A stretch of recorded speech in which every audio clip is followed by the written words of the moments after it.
നമസ്കാരം സുഹൃത്തുക്കളെ. വ്യത്യസ്ത കഥാപാത്രങ്ങൾ പരീക്ഷിക്കുന്ന മമ്മൂട്ടിയുടെ 2024 പൊന്നിൻ തൂവലായിരുന്നു രാഹുൽ സദാശിവൻ സംവിധാനം ചെയ്ത ഭ്രമയുഗം. കൊടുമൺ പോറ്റി എന്ന കഥാപാത്രമായി മമ്മൂട്ടി നിറഞ്ഞാടുമ്പോൾ അദ്ദേഹത്തിന്റെ മേക്ക് ഓവർ ഏറെ പ്രശംസ നേടിയിരുന്നു. തന്റെ ശരീരത്തെ കൃത്യമായി പരിപാലിക്കുന്ന താരമാണ് മമ്മൂട്ടി.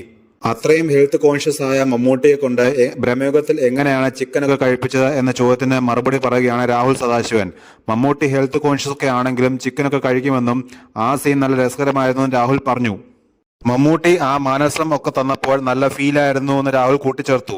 മമ്മൂട്ടിയുടെ കഥാപാത്രം രണ്ട് സൈഡ് ഉണ്ടെന്നും അതിൽ മനുഷ്യനല്ലെന്ന് തോന്നിപ്പിക്കുന്നത് ഇത്തരം മാനസങ്ങളാണെന്നും രാഹുൽ പറഞ്ഞു. ഹെൽത്ത് കോൺഷ്യസ് ഒക്കെ ആണെങ്കിലും മമ്മൂക്ക ചിക്കനൊക്കെ കഴിക്കും.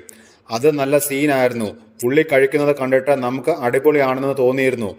അത് രണ്ടാമത്തെ മൂന്നാമത്തെ ദിവസമാണ് ഷൂട്ട് ചെയ്തത്. അപ്പോൾ തന്നെ മമ്മൂക്ക ആ ഷോട്ടൊക്കെ തന്നു.